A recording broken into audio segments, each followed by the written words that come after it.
लक्ष लक्ष लक्ष लक्ष नाशिककरांनो, तुमच्या घरातील इलेक्ट्रॉनिक वस्तूंसाठी एकच विश्वासाचं ठिकाण वाझट इलेक्ट्रॉनिक्स. फॅन असो, LED lights, TV, home theatre, water heater किंवा कार स्पीकर, सर्व काही मिळवा योग्य दरात आणि विश्वासार्ह सेवेसह.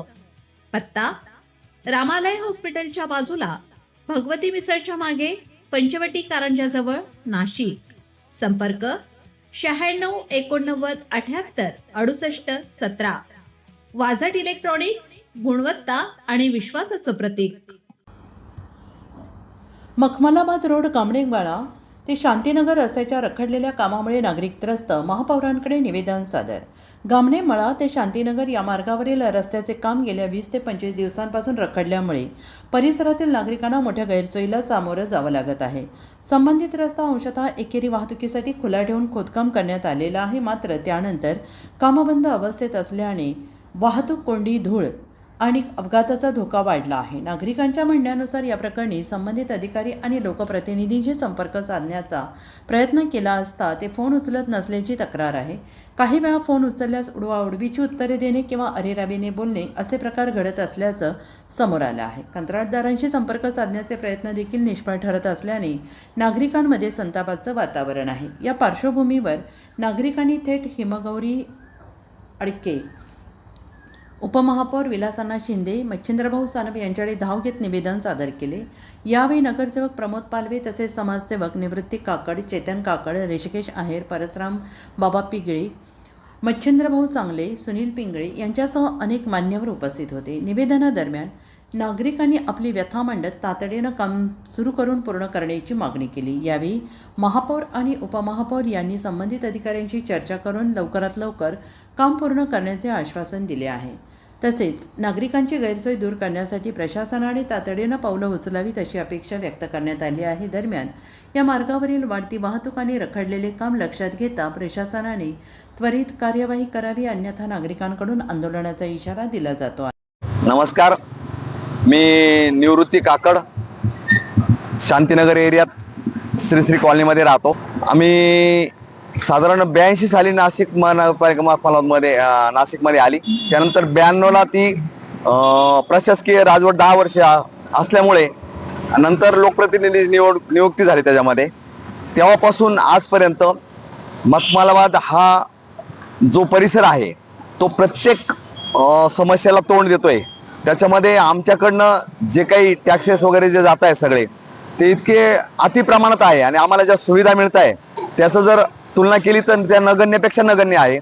ह्या मेन रोड 30 मीटरचा असून तुम्ही 50 फूट जरी मध्ये गेले तरी कॉलनी रस्ते झालेले नाही. आमच्याकडे पाण्याची खूप मोठी समस्या आहे. आता आम्ही जिथं उभे आहे हा कुंभच्या याच्यातला हा रस्ता पकडलेला असं त्यांचं म्हणणं आहे, परंतु हा रस्ता 1 महिन्यापासून खोदून ठेवला आणि त्याचं काम तेव्हापासून बंदच आहे. तर ह्या रस्त्याला बरेच हॉस्पिटल आहे, तर त्या हॉस्पिटलमध्ये लोकांना येण्याची जाण्याची जी गैरसोय होते, शाळेतले विद्यार्थी असतील किंवा जे बुजुर्ग लोक असतील त्यांना धुळीचा जो त्रास होतोय तो खूप मोठ्या प्रमाणात होतो आहे. आणि ह्या त्रासाला सामोरं किती दिवस जायचं एक मर्यादा होत्या. एक 3 दिवसापूर्वी मी रस्त्याने उभा असताना तिथे एक ॲम्ब्युलन्स थांबली. त्याच्यामध्ये एक महिला, गरोदर महिला होती. त्या असह्य वेदना पाहून मला असं वाटलं का काहीतरी आपण स्वतःच केलं पाहिजे. तर त्या दिवशी मी सगळ्या नागरिकांचा एक ग्रुप तयार केला. त्याच्यामध्ये ज्या लोकांच्या प्रतिक्रिया येत होत्या त्या इतक्या भयावह होत्या का मी कल्पना करू शकत नाही. मग त्या दुसऱ्या दिवशी असं ठरलं का आपल्या महापौरताई त्यांना निवेदन द्यावं, विलासांना आपले उपमहापौर त्यांना पण निवेदन द्यावं. कारण का द्यायची वेळ आली तर कुठलाही कॉन्ट्रॅक्टर आमचा फोन घेत नाही, प्रशासकीय अधिकारी आमचा फोन घेत नाही. डेप्युटी साहेबांना आम्ही इतके फोन केले पण त्यांनी आमचा फोन ब्लॅकलिस्टमध्ये टाकला गेला. त्याच्यामुळे कुठंतरी संताप होतो.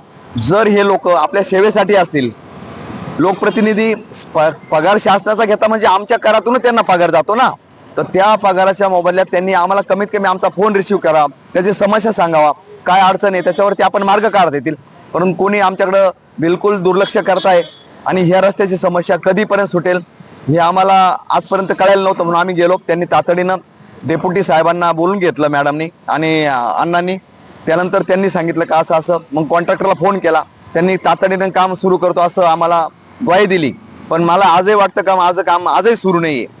कुठेतरी काहीतरी धुळीसाठी कुठेतरी एक टँकर येतो, थोडं पाणी मारलं जातं, त्यानंतर परत 8 दिवस टँकर गायब होतो, समाधान केलं जातं खोटं खोटं. तर याच्यावर मला वाटतं प्रशासनाने आणि सगळ्यांनी योग्य ते प्रत्येकावरती कारवाई करावी, आम्हाला न्याय द्यावा. आम्ही कुणाच्या दारात जाणार? एक सर्वसामान्य नागरिक कुठपर्यंत, त्याची मर्यादा कुठपर्यंत जाण्याची आहे? आम्हाला तिथपर्यंत वेळ येऊ नये, रस्ता रोको करण्याची वेळ येऊ नये, आणि झाली नाही समस्याचं निराकरण तर त्या उद्या कधीतरी बाहेर येईल, पण त्याचं रूपांतर रस्ता रोकोमध्ये होईल. तर ह्या गोष्टीची सगळ्यांनी शासनाने आणि लोकप्रतिनिधी दखल घ्यावी अशी माझी सगळ्यांना कळकळीची विनंती.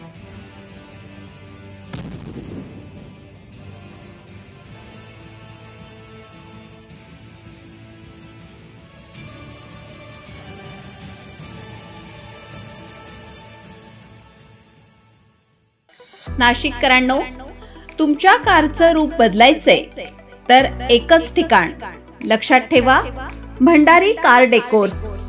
कार सीट कव्हर पासून ते अँड्रॉइड सिस्टीम पर्यंत, headlights, matting, ceramic coating, sun control films, audio video system, woofers, alloy wheels, सगळं काही एकाच छताखाली. बेस्ट टॉप अपग्रेडेशन साठी फक्त भंडारी कार डेकोर्स. ठिकाण वज्र कॅपिटल, शिंगाडा तलाव, नाशिक. संपर्क 9822475678. भंडारी कार डेकोर्स, विश्वासाचं नाव, दर्जेदार कार ॲक्सेसरीजचं ठिकाण.